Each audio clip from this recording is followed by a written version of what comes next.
Ang lahat ng kailangan mo ay magtagumpay kahit isang beses. Isang nakakatakot na lobong tao sa ay naghahanda ng sumalakay gamit ang matatalim nitong kuko, na tumama sa pisngi ng isang batang mandirigma na bahagyang nakailag at naghahanda ng isang kontra-atake gamit ang kanyang espada. Gayunpaman, ang lobong tao ay lumundag sa ere, na ikinagulat ang mandirigma sa liksi nito. Dahil walang oras para makapag-react, ang paa ng halimaw ay papalapit sa swordsman ng mabilis, na nagpapakawala ng isang malakas na sipa sa panga ng lalaki, na nagpatalsik sa kanya. Ang suntok ay napakalakas kaya't ang mismong pagtama sa pader ay nagdulot ng matinding pagkawasak sa lugar. Sa wakas, ang mandirigma ay halos talunan na, nasa isang kalunos-lunos na estado sa gitna ng mga bato at alikabok. Gayunpaman, ginamit niya ang kanyang huling lakas upang kutsain ang halimaw, na sa kabila ng pagpapatambo sa kanya ay tinamaan niya ilang segundo ang nakalipas. Pagkatapos, ang mandirigma ay bumawi at hinablot ang kanyang espada na nakatarak sa katawan ng lobong tao upang tapusin ito ng tuluyan, na winakasan ang buhay ng halimaw sa pamamagitan ng isang cinematic, tiyak, at nakamamatay na patayong atake. Pagkatapos ay naisip niya, walang anuman sa impyernong mundong ito, at isang mensahe ng sistema ang nagpapalam sa kanya na ang level 4 na Hellhound ay napuksa na. Nag-iisa siya sa mga halimaw na patuloy na lumilitaw, at patuloy na sinasabi ng sistema na nakakuha siya ng tiyak na dami ng karanasan. Habang bumubulong, isang mensahe ang nakakuha ng kanyang pansin, na nagpapalam sa kanya ng isang level up.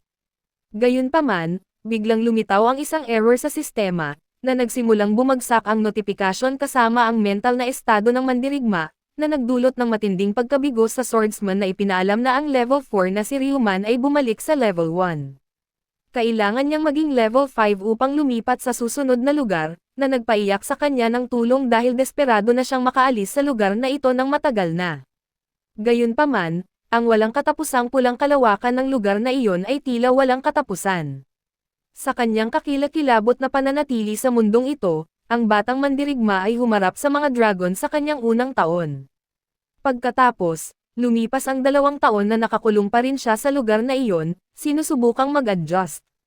Kaya't nagpatuloy ang oras sa loob ng 3 at 5 taon, kung saan ang bayani ay humaharap na ngayon sa mga halimaw na dating nagpahirap sa kanya sa isang labanan laban sa isa sa kanila. Nagbabala ang sistema na matapos tagyusan ang dragon, malamang na ang pagkahulog ay haantong sa kanyang kamatayan, ngunit hindi iyon nangyari. Matapos makulong sa impyernong ito ng napakatagal, ang tanging natitira sa mandirigma upang mapanatili ang kanyang katinoan at pag-asa ay ang pagbilang ng kanyang mga araw sa mga pader ng kuweba. Ngunit 10 taon na ang nakalipas mula nang mahulog siya sa mundong ito, kaya't sumuko na siyang bilangin ang mga araw at sa isang silakbo ng galit ay winasak ang lugar sa pamamagitan ng isang suntok. Ang lalaki ay nagtiis ng napakatagal, nakikipaglaban lamang laban sa mga halimaw sa loob ng isang dekada. Kaya't kahit na sinasabotahe siya ng sistema, natural siyang lumakas. Sa isang karaniwang araw ng kanyang routine, nagsimulang mag-isip ang bayani kung ano kaya ang kasalukuyan niyang level. Samantala, natagpuan niya ang kanyang sarili sa ibabaw ng isang napakalaking dragon, handa nang simulan ang kanyang pangangaso.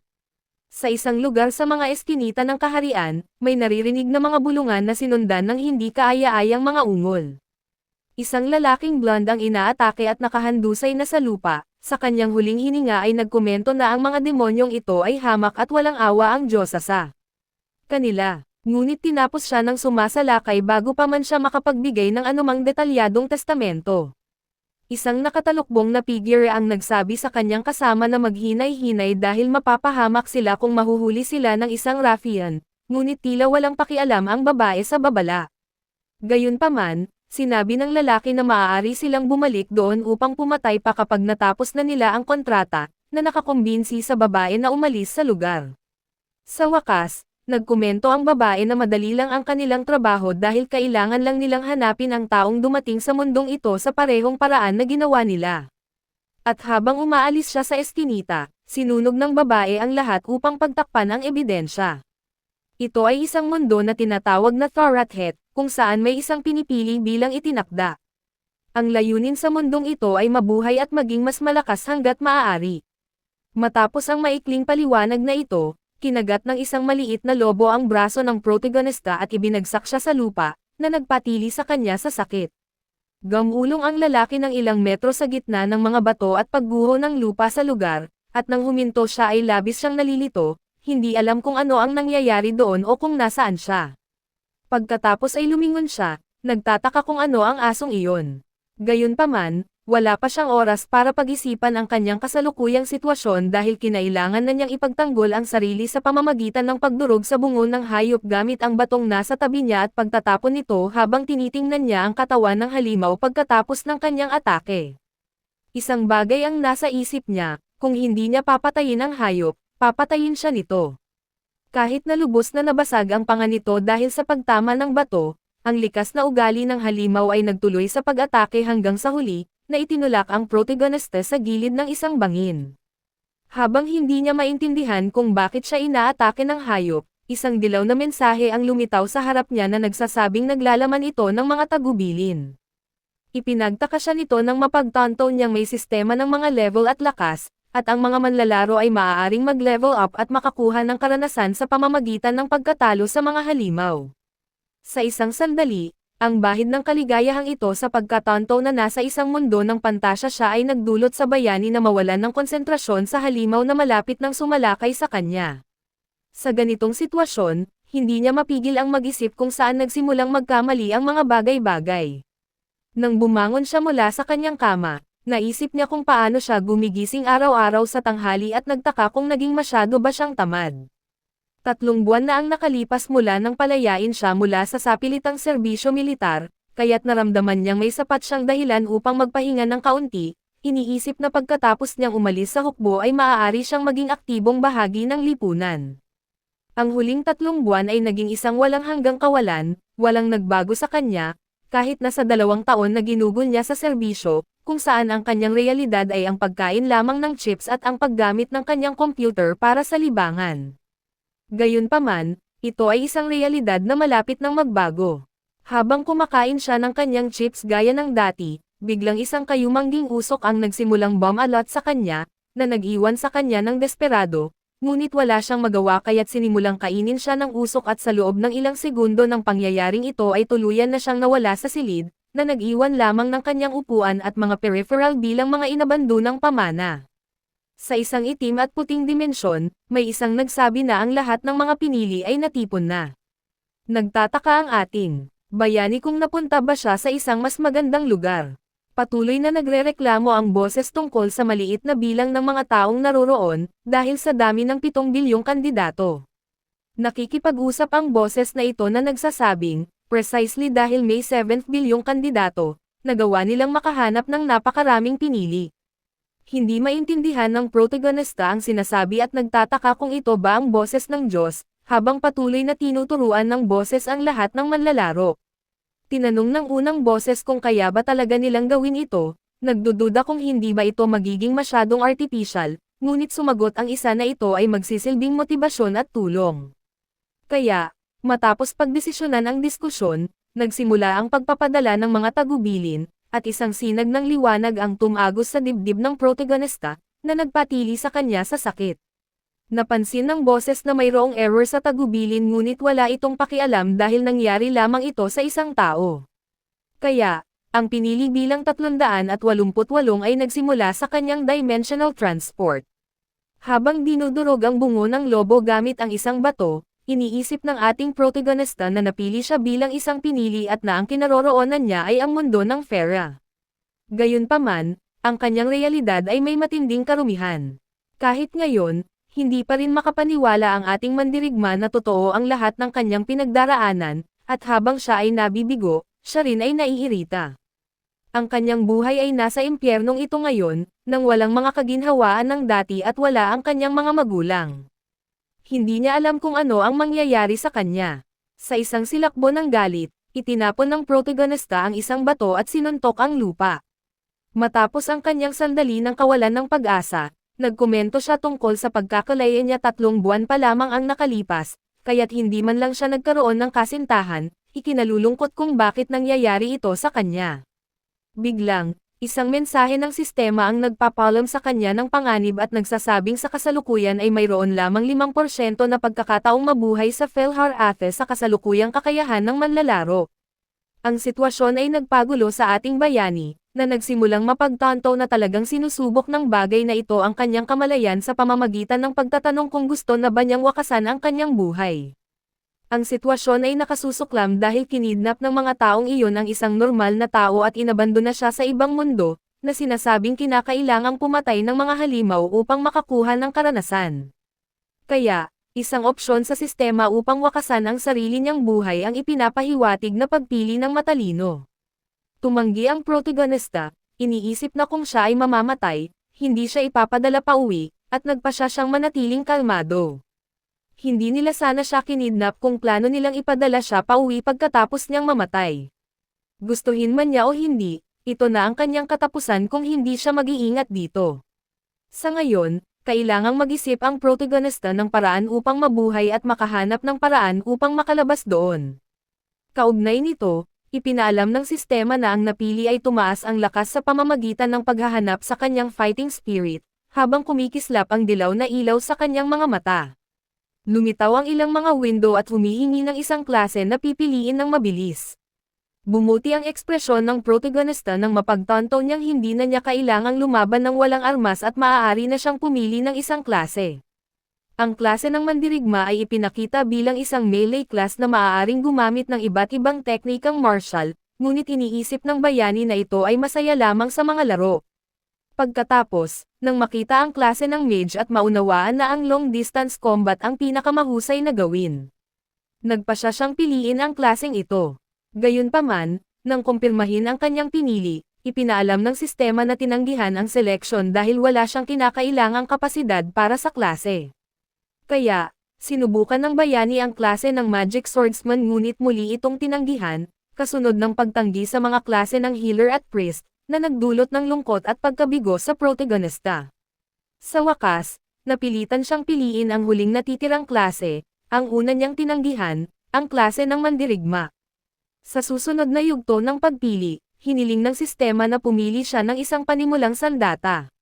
Nauunawaan na mahalaga ang long reach, pinili ng bayani ang mahabang sibat, na hindi na nagnanais ng anumang ibang sandata pagkatapos nito.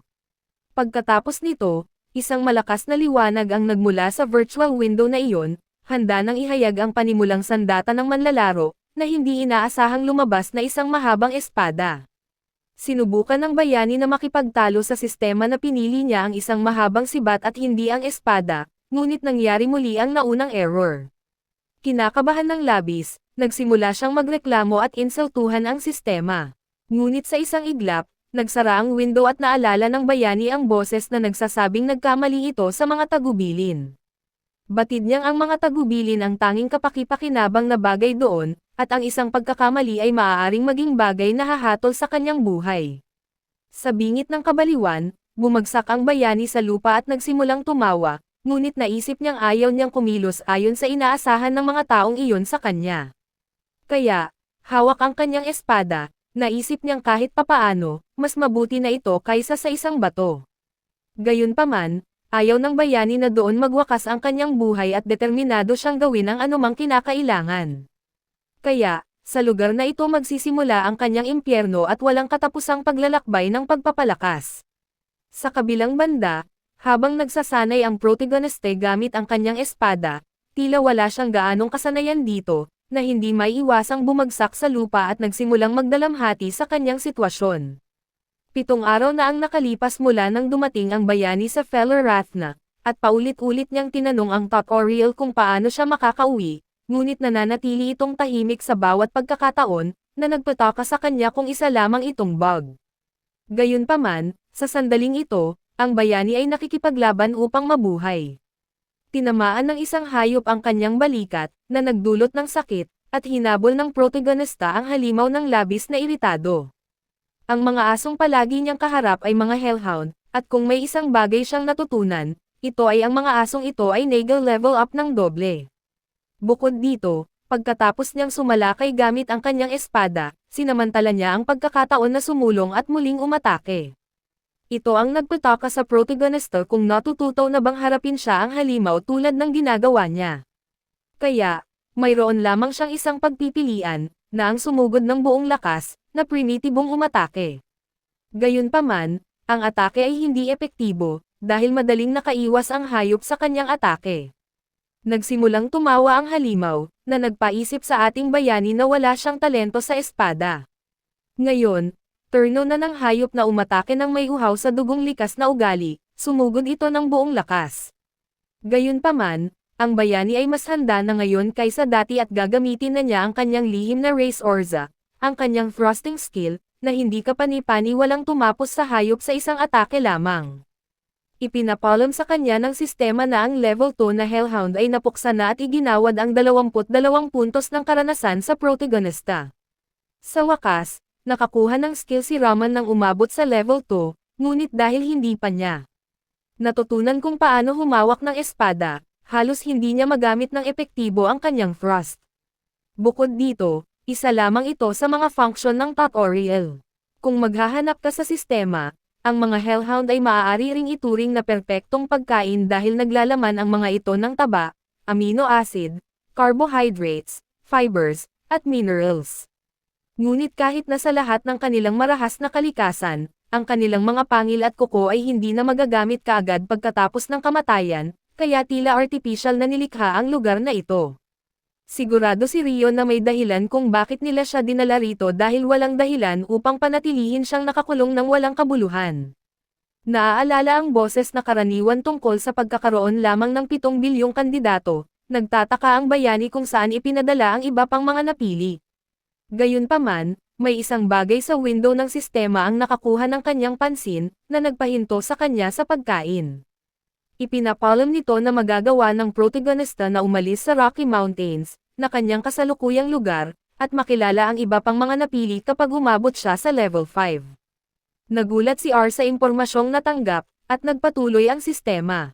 Ang paunang zone ay binubuo ng Rocky Mountains at isang ligtas na lugar kung saan mas mababa ang mga rate ng kamatayan at na-optimize ang karanasan.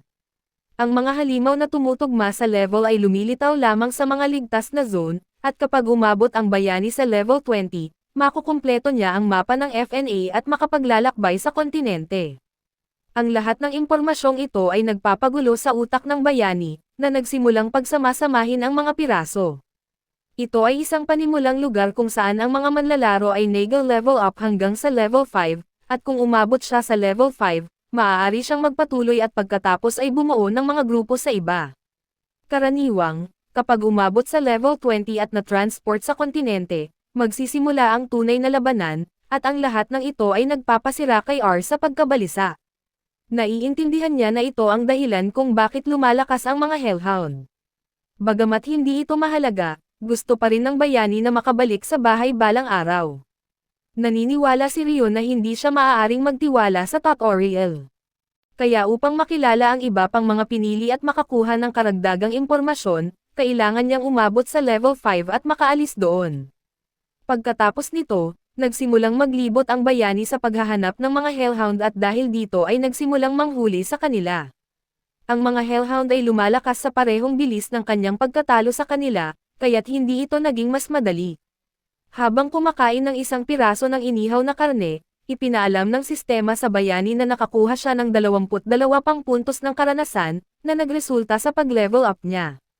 Sa pag-level up, natutunan niya ang skill na side slash. Patuloy niyang hinarap ang mga asong iyon, nakikipaglaban sa isang level 3 na Hellhound na may lakas na katulad ng isang baguhang mandirigma. Nakipaglaban siya at nasugatan, bukod pa sa paglipol sa marami sa kanila, kumain, natulog, nakipaglaban, nasugatan, at pumatay, na ang pagkakasunod-sunod na ito ay paulit-ulit ng walang katapusang siklo ng pagkakaroon ng karanasan at pagpatay sa mga halimaw. Matapos siyang headbutt sa tiyan ng isa sa mga Hellhound, lumipad ang ating protagonista sa malayo, na ibagsak sa lupa. Nagawa niyang bumangon, at habang dumudulas sa lupa, ginamit niya ang isa niyang kamay upang humablot ng buhangin. Pagkatapos, muling tinangkang atakihin ni Rai ng halimaw gamit ang isang kagat na kung tumama ay tatapos sa lahat, ngunit sa isang mabilis na pagkilos, itinapon ng bayani ang buhangin sa mga mata ng halimaw, na pansamantalang binulag ito. Pagkatapos ay hinablot niya ang kanyang espada at nagpakawala ng isang side slash sa mismong gitna ng mukha ng Hellhound, na tuluyang tumapos dito. Bilang resulta, Ipinaalam ng sistema sa kanya ang karagdagang karanasan na nakuha at naabot na ni Ryo ang kinakailangang dami ng karanasan pagkatapos ng ika-27 araw. Sa wakas ay naabot ng ating bayani ang kanyang layunin, na nag-iwan sa kanya sa isang estado ng labis na kaligayahan at ginhawa. Sa pag-level up hanggang ngayon, natutunan ni Ryo ang 3 skills, ang thrust, ang side slash, at ang vertical slash.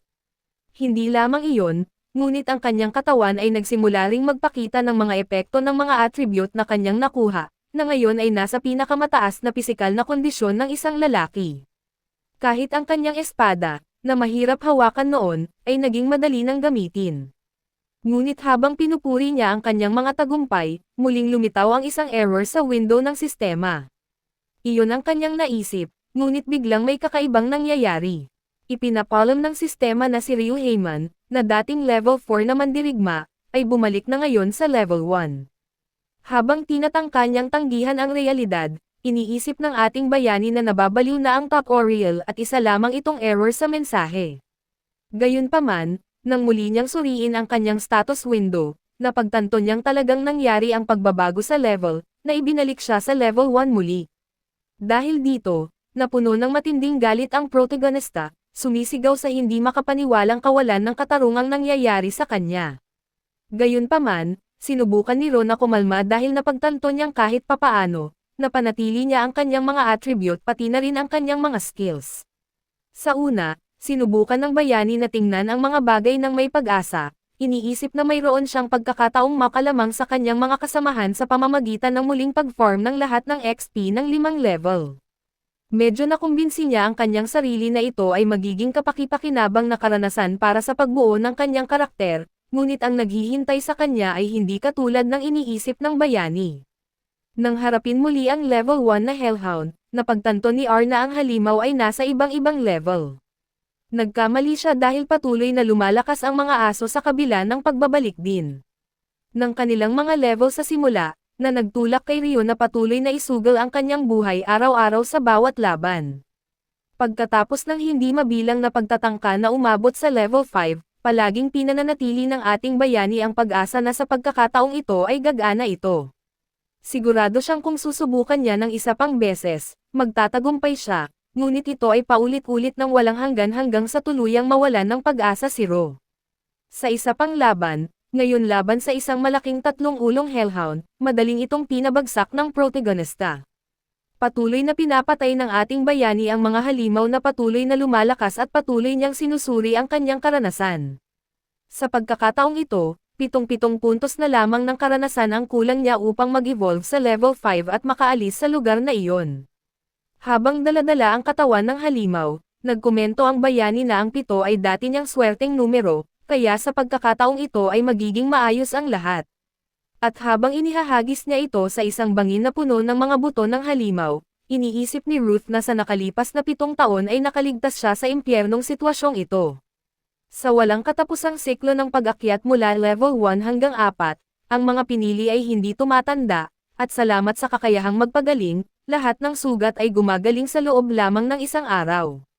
Ang pagbalik sa level 1 ay hindi nagpapababa sa kanilang mga attribute, ngunit hindi sila maaaring matuto ng mga bagong skill dahil hindi nila maaaring lampasan ang level 4. Ang kanilang tanging skills ay thrust, side slash, at vertical slash.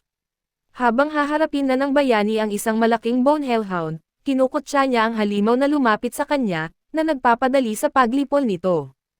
Ipinabatid ng sistema na ang mga halimaw ay inilagay doon upang tulungan ang mga pinili na lumakas, ngunit naruroon lamang sila upang patayin.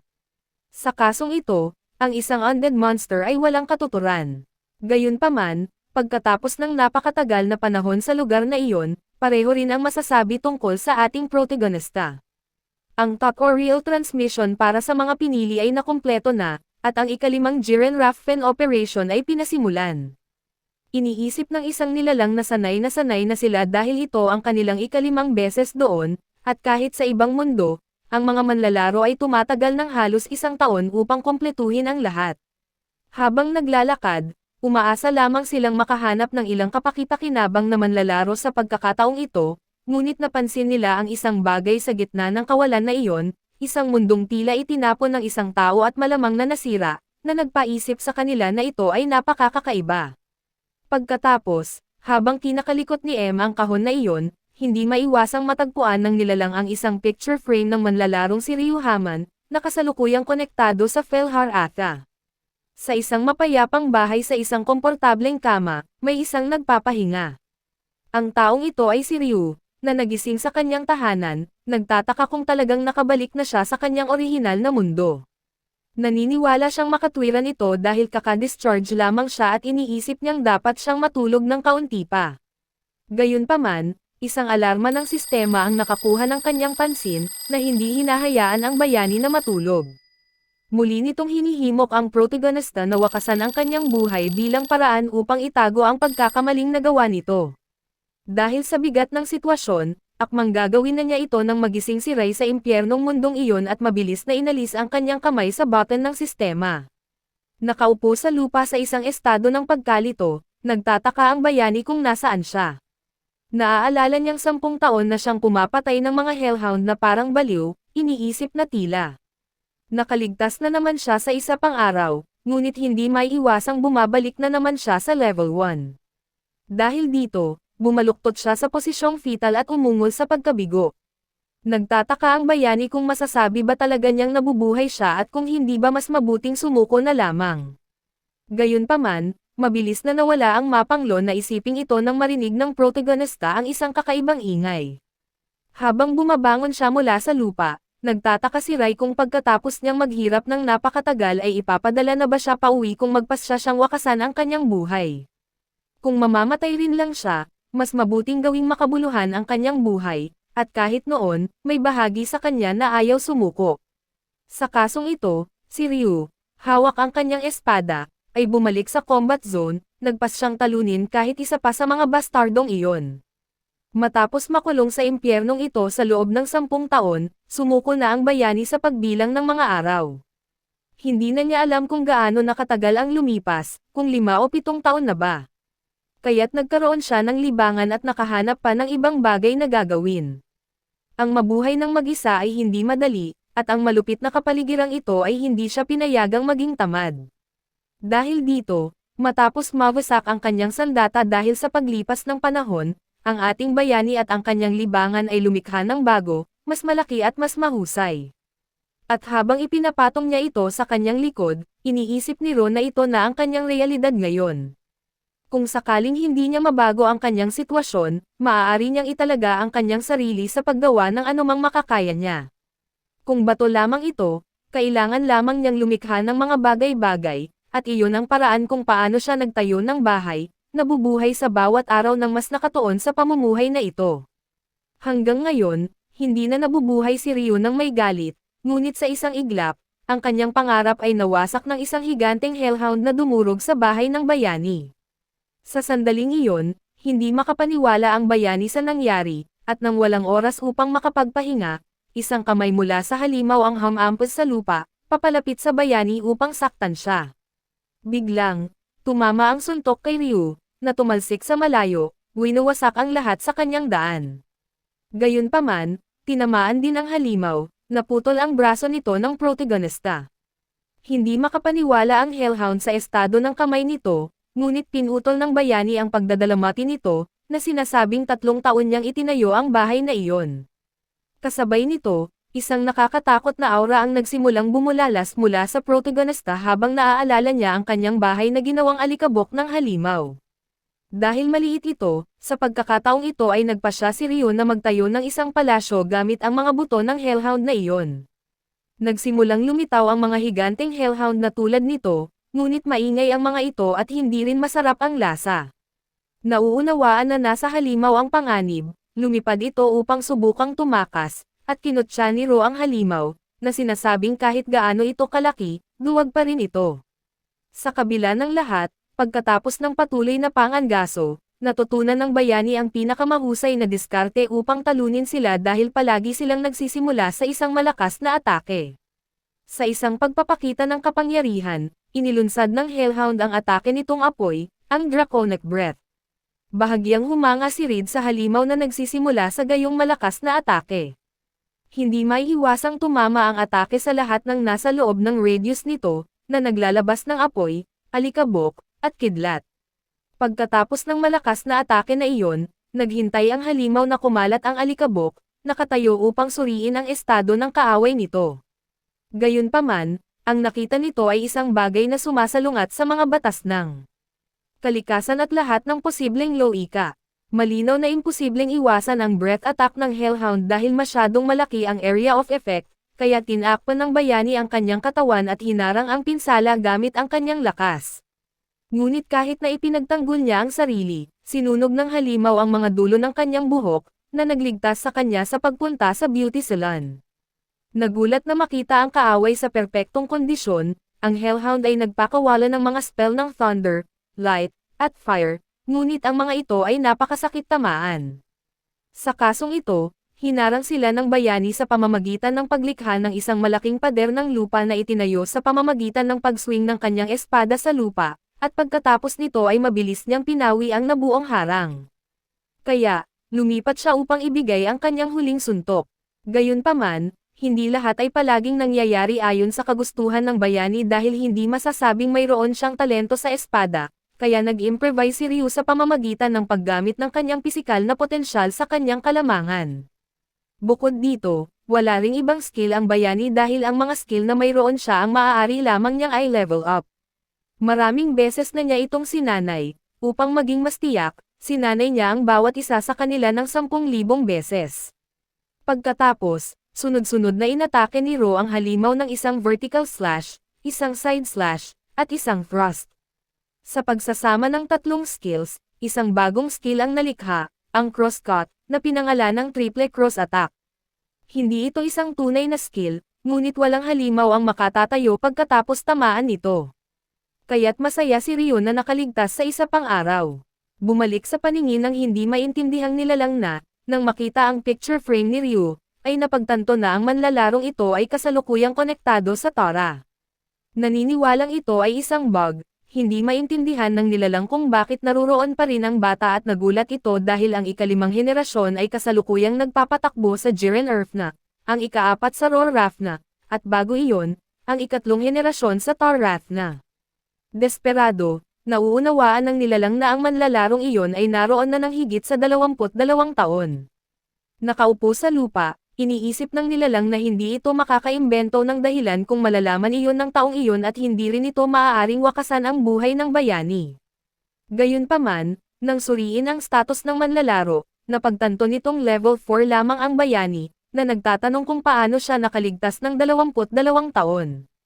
Bukod pa rito, ang mga skill at attribute ng manlalaro ay kakilakilabot, ngunit hindi iyon ganap na masama dahil isang masamang ideya ang pumasok sa isipan ng nilalang sa Fatha. Sa Fatha, gaya ng dati, pinupuri ni Rear ang kanyang Hellhound na si Meep, na sinasabing palagi niyang nararamdaman na madali lamang ang pag-abot sa level 4.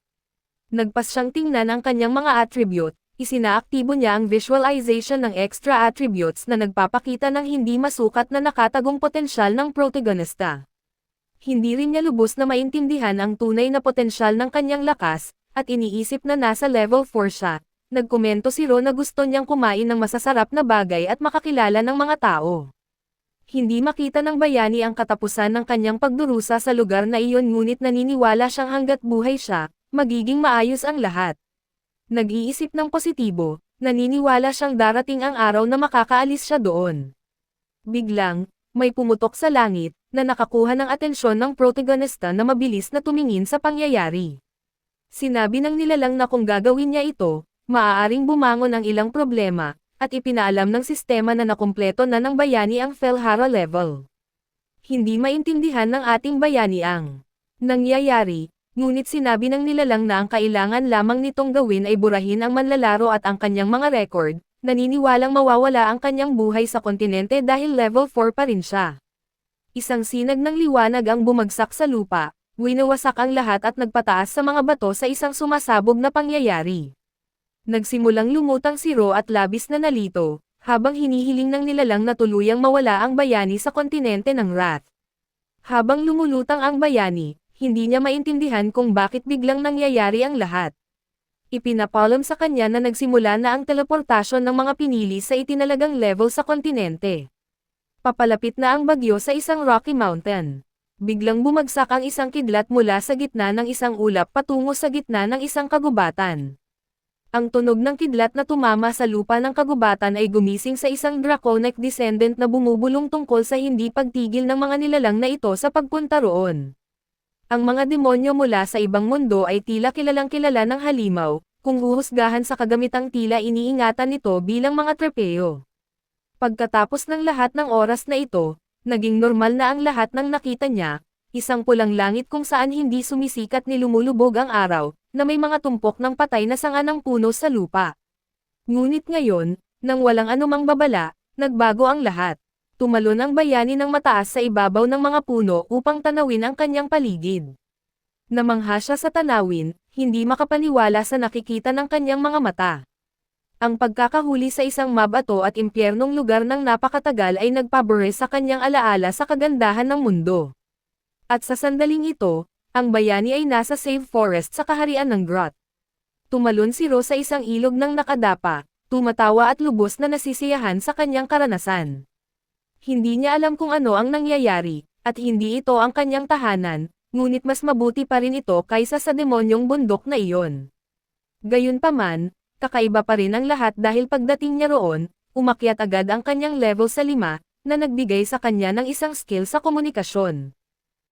Nag-isip sandali si R, na pagtantong dapat sanay nasa level 20 siya para makapunta sa kontinente ng Wrath, kaya hindi niya alam ang tunay na dahilan kung bakit siya dinala roon. Nagtatanong siya kung sira pa rin ang kanyang sistema at kung ano ang dapat niyang gawin. Ngunit habang sumisilip sa attribute window, napansin niya ang isang bagay na hindi pa niya nakikita noon, isang final mission notification na humihiling sa kanya na patayin ang isa sa 6 na Diyosa ng Ratha.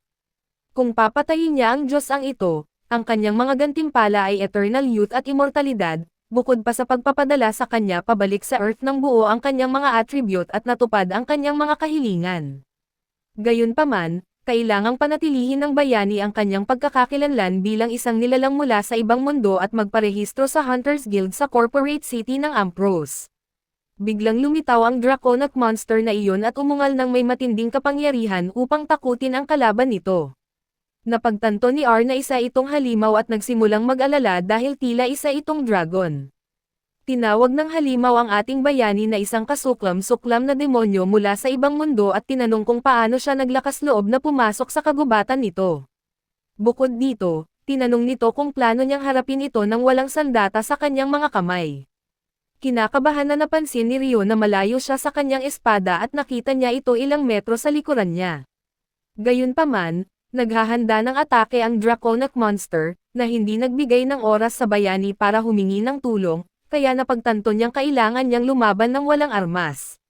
Nagpakawala ang halimaw ng isang bug zone ng asol na apoy, na sinasabing susunugan siya nito sa abo, ngunit madaling nakaiwas ang protagonista habang naghahanda ng isang suntok.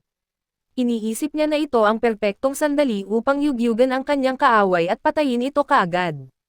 Sa simula, hindi seryosong tinanggap ng halimaw ang papalapit na suntok, na tinawag itong isang katawa-tawang pagtatangka. Gayunpaman, pagkatapos nitong tamaan, lumipad ito ng malayo dahil sa lakas ng suntok, na nagbukas ng puwang para mabawi ng bayani ang kanyang espada, na hindi naman pala kinailangan ng makita ni Ryo ang pinsalang idinulot ng kanyang suntok sa nilalang. Sa isang flashback, ipinakita ang kwento ng halimaw, na isang napakagaling na dragon na naninirahan sa kalangitan ng Extra Kingdom. Ang pangalan ng dragon na ito ay Eeper, at ito ay palaging naging ipinagmamalaki ng mga kabalyero. Gayunpaman, naharap si Ir sa malubhang problema sa anyo ng prinsipe ng kaharian na nagreklamo tungkol sa pagnanais na sakyan siya. Ngunit ang pagsakay sa isang dragon ay hindi madali, at sa huli, ang prinsipe ay nagdusa ng biglaang kamatayan sa isa sa kanyang mga sesyon ng pagsasanay. Ang kawawang kabalyero ni Ir ay pinatay, at nagawa niyang tumakas sa kaharian sa tulong ng iba pang mga kite. Ang nag-iisang dragon na ngayon ay naninirahan sa kagubatan ay walang oras upang damhin ang kanyang kalungkutan dahil ang kagubatan ay puno ng mga tao mula sa ibang mundo na palaging lumilitaw. Gayunpaman, sa kabila ng pagkakaroon ng pagsasanay, hindi niya kailanman pinatay ang kanyang mga kalaban. Sa kasong ito, masasabi ba na ang mabait na si Ir ang tunay na pinagmulan ng mga kakila-kilabot na sakuna?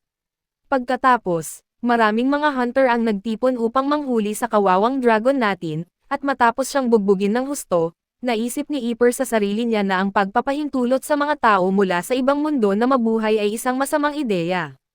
Pagkatapos nito, patuloy silang lumitaw, kaya wala siyang pagpipilian, at bukod dito, hindi siya isang dragon kundi isang wyvern.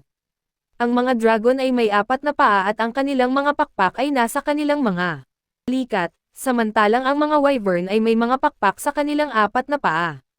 Kaya, isa siya sa kanila. Bukod dito, ito ay karaniwang kaalaman. Nagmamakaawa ang halimaw na palayain siya mula sa kustodiya ng protagonista sa isang interrogation system. Tanong ni R kung paano niya nalaman na mula siya sa ibang mundo, at sinabi ni Ir na hindi siya sigurado sa pamamagitan lamang ng pagtingin, ngunit ang mga Raphmayan ay bihirang lumitaw doon. Sa kasong ito, napagtanto ng bayani na ipinapalagay lamang ng wyvern na ito na siya ay isang tao mula sa ibang mundo, kaya nangangahulugan ito na walang sino man ang makakatuklas sa kanyang pagkakakilanlan sa pamamagitan lamang ng kanyang hitsura. At pagkatapos ng realisasyong ito, tinanong ni Ryu si Ir, ito ba ang Safe Forest sa Gret? Halos umiiyak na sinabi ni Ir na ang kahariang iyon ay nawasak na ilang taon na ang nakalipas at tinatawag na ngayong X-Rad, na muling nagpagalit sa bayani dahil lipas na sa panahon ang tutorial. Nagmamakaawa siya para sa kanyang buhay, na sinasabing hindi niya alam na napakalakas niya, ngunit nangatuwiran si Ryo na dapat siyang nanahimik na lamang sa halip na umatake. Gayunpaman, sinabi ng wyvern na ginawa niya ito dahil siya ay isang demonyo mula sa ibang mundo, na nagpagalit kay Ryo sa pagtawag sa kanya nito. Sinubukang ipaliwanag ni Ir na hindi siya ang nagsabi nito. Ngunit ang Diyosa na pumukaw sa kuryosidad ng protagonista, hiniling ng wyvern na gamutin muna siya bago ang anumang bagay, ngunit labis na iritado ang bayani. Bukod dito, ipinahayag na ang mga tao mula sa ibang mundo ay nagsimulang lumitaw sa Wrath 40 taon na ang nakalipas. Sa simula, ang mga tao mula sa ibang mundo at ang mga Rathian ay nagkasundo ng maayos, ngunit hindi ito nagtagal. Nagsimulang pumatay ang mga tao mula sa ibang mundo upang mag-level up, at ang pinakamakapangyarihan sa kanila ay nag-alyansa. Bukod dito, nilikha nila ang Great Land, isang grupo na may layuning patayin ang Diyosa. Ang mga tao mula sa ibang mundo ay malalakas dahil tulad ng mga dragon, madali silang makapag-level up sa pamamagitan ng pagpatay sa kanilang mga kalaban. Walang paraan upang harapin sila dahil pinamumunuan sila ng isang level H100 hunter. Kaya, bago dumating ang mga bayani, dumating sina Beryl ang Sword King, Zenobia ang Archmage, Garen ang Terrible, at Holan ang Transcendent ng buhay at kamatayan. Pinatay nila ang mga tao mula sa ibang mundo sa isang iglap, at pagkatapos nito, ipinahayag ng 6 na Diyosa na ang mga taga-kontinente at mga taga-Earth ay mga demonyo mula sa ibang mundo na gumawa ng mga kontrata sa masasamang Diyos ng demonyo, at iyon ang dahilan kung bakit sila mabilis na pinapatay. Habang tinatapakan ang katawan ng hayop, umungol si Rorts na bigla siyang kinidnap at iniwang mabulok sa isang rocky mountain sa loob ng mga dekada. Ngunit nang sa wakas ay umalis siya sa lugar, natuklasan niya na kung malaman ng sino man na mula siya sa ibang mundo, ang buong kontinente ay magiging kaaway niya. Bukod dito, ang lahat ng mga bagay na ito ay nangyari bago ipinanganak ang WN, ngunit ang labis na iritadong bayani ay nagtanong kung nakakatakot ba ang mga Diyosa para gawin ito. Sinabi ni Ren na wala siyang pakialam sa paggawa ng kontrata sa isang Diyosa upang maging kanyang alagad, ngunit tiyak na papatayin niya ang demonyong Diyos na iyon. Kaya, sa isang nakakatakot na aura, iginiit niya na babalik siyang buhay sa bahay. Tumingin sa kay Efer, sinabi ng bayani na hindi niya maaaring ipaalam sa sinuman ang kanyang tunay na pagkakakilanlan, na nagpayanig sa wyvern sa takot habang nangangako itong hindi magsasabi sa sinuman. Gayunpaman, isang kakilakilabot na sigaw ang umalangaw-ngaw sa buong bundok, na nagpapakita ng malupit na kapalaran ng halimaw. Pagkalipas ng 5 araw, paglabas sa Shade Forest, makikita na ang malalaking pader ng kastilyo sa abot tanaw. Ito ang isang lungsod sa hilagang bahagi ng kaharian ng X-Rad, ang lungsod ng Unpro, na hindi lamang malaki sa laki kundi pati na rin sa bilang ng mga naninirahan sa paligid nito. Nakapaligid dito ang Safe Forest at isang piitan sa Iron Plain kung saan walang tigil na lumilitaw ang hindi mabilang na mga halimaw. Maraming mga hunter ang sumusubok na yumaman ng mabilis sa pamamagitan ng pagsusugal ng kanilang buhay, ang ilan sa kanila ay mula sa Unpressed Hunter Guild. Ang mga taong pumupunta roon ay mga hunter o mga gustong maging isa. Gayunpaman, maaari rin itong maging ibang kaso, tulad ng mga nakakatakot na nilalang mula sa ibang mundo na pumapasok sa Unpressed Guild. Naaakit ng protagonista ang atensyon ng lahat habang naglalakad siya patungo sa reception. Ang kanyang laki at pisikal na pangangatawan ay kahanga-hanga sa mga ordinaryong mamamayan. Nagtataka sila kung ang lalaki ay mula sa ibang guild at sinasabing tila isang veteranong hunter siya. Nang akmang magiging bastos ang isa sa mga mamamayan kay Ryo, na magitan ang receptionist, sinampal ang lalaki at malugod na tinanggap ang bayani. Dahil hindi nakikilala ni Ryo bilang isang hunter, tinanong niya kung ito ang kanyang unang pagpunta sa Unpressed Guild at kung paano niya ito matutulungan. Habang nananatili ang katahimikan sa lugar, binuksan ng ating bayani ang kanyang bibig upang sabihin ang dahilan ng kanyang pagbisita, na ikinagulat ng inaasahan ng lahat. Ngunit ang dahilan ay gusto niyang maging isang hunter. Kabanata 5, sa loob ng isang kuweba. Tinanong ng Draconic Descendant kung tutulungan siya ng ating bayaning si Ro. Kinumpirma ni Ro, na sinasabing kahit hindi kainahinala ang kanyang hitsura, ang katotohanan na wala siyang damit o kagamitan mula sa mundong ito ang magbubunyag kung sino talaga siya. Patuloy na bumubulong ang Wyvern, at nagkomento ang protagonista na hindi pa siya pumapatay ng mga tao hanggang ngayon dahil isa siyang kanais-nais na halimaw, kaya naniniwala siyang hindi niya ibubunyag ang kanyang lihim. May ngiti sa kanyang mukha, sinabi ng ating bayani na matagal na siyang hindi nagkaroon ng maayos na pag-uusap sa sinuman. Kalaunan, ito ay nagpukaw sa damdamin ni Ipper, na ginaaysing ang kanyang mga alaala noong siya ay kasama ng mga tao. Dahil dito, nagpasya siyang baguhin ang kanyang isip. Ipinabatid niya na tutulungan niya ang bayani, na agad namang nagpasalamat sa kanya, ngunit hiniling niya sa kanya na huwag sabihin sa sinuman ang tungkol sa kanya. Bigla na lamang nagsimulang magpalat ng damit ang protagonista sa harap ng hayop, na napahiya sa kawalan ng delikadeza nito. Tinanong niya kung ano ang ginagawa ng bayani, at sinabi nitong nagpapalit siya ng damit. Gayunpaman, inis na inis si Ir na naghuhubad si Ro, ngunit nangatuwiran itong nakahubad din siya. Pagkatapos niyang magbihis, napansin ng bayani na masyadong maliit ang mga ito at maaaring kailanganin niyang punatin ang mga manggas. Binago ang usapan. Nagpa siya ang Wyvern na magturo ng kaunting sentido komon ng mundong iyon, na humihiling sa bayani na huwag magpalat ng damit kahit saan lamang, ngunit alam na niya iyon. Hiniling niya ritong ipaalam sa kanya kung paano hanapin ang Diyosa. Ipinabatid ni Ipper sa kanya na bihira makipagkita ang mga Diyosa sa mga tao, kahit na sa mga ratian. Ipinapaliwanag niya na kailangang maging isa sa 4 na bayani o nakagawa ng isang malaking serbisyo upang makatagpo sila at matanggap ang kanilang mga pagpapala. Idinagdag niya na ang tanging paraan upang makuha ang pagpapala ay sa pamamagitan ng pagiging isa sa mga nangangaso ng mga halimaw sa mga piitan na nilikha ng demonyong Diyos of Laws. Naunawaan ni Ro at binanggit na sinabi rin ng Top Oriel na kailangan niyang maging isang Ed upang makipag-ugnayan sa mga Diyosa, na labis na nagpagulo kay Ipper. Nang subukan niyang ipakita ang tutorial window, hindi ito nakita ng Wyvern, na nagpapakita sa bayani na siya lamang ang nakakakita nito. Ipinapaliwanag niya rito na ito ay gumagana bilang isang support system. Gayunpaman, hindi tulad ng ibang mga tao mula sa ibang mundo, sira ang kanya kaya hindi niya eksaktong alam kung paano gumagana ang mga bagay-bagay.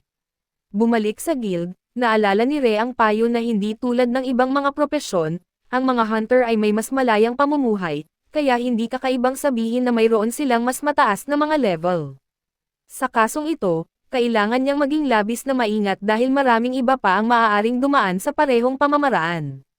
Sa wakas, habang inaayos ang buhok ng bayani, binuod ni Ir ang lahat ng kanyang payo sa pamamagitan ng pagsasabi sa kanya na huwag kumilos na parang dayuhan, na labis na nagpakaba kay Ryo. Inabot ng receptionist ang isang form kay Mr. Eric Guerin at tinanong kung sinabi niyang mula siya sa Campbell sa Hilaga, kung saan siya ay nagutol ng kumpirmasyon.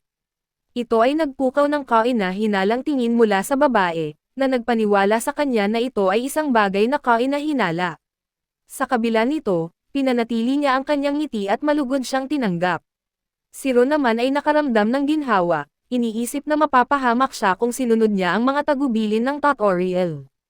Tinanong ng babae kung gusto ng lalaki na lumipat mula sa ibang guild patungo sa guild na ito, ngunit itinanggi ito ni Ryu, na nagtulak sa kanya na tanungin kung paano niya ito matutulungan. Sinabi ng bayani na gusto niyang maging isang hunter, at ang simpleng pariralang ito ay sapat na upang pukawin ang takot at pagkaalerto sa lahat ng nakapaligid sa kanya.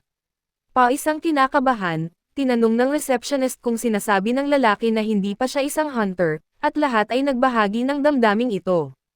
Nagbubulungan sila sa kanilang sarili na ang baguhan ay maaaring mula sa ibang mundo, ngunit pinayuhan sila ng isa na manahimik na lamang. Dahil sa pagbabago ng kapaligiran, hindi maintindihan ni Ro ang kanilang reaksyon, nagtataka kung may nagawa ba siyang mali. Hiniling ng babae sa bayani na ilagay ang kanyang kamay sa measurement stone, at nagtaka siya kung kailangan niyang lumaban, ngunit napagtanto niyang ang kanilang pag-aatubili ay nagpapahiwatig ng kawalan ng katiyakan.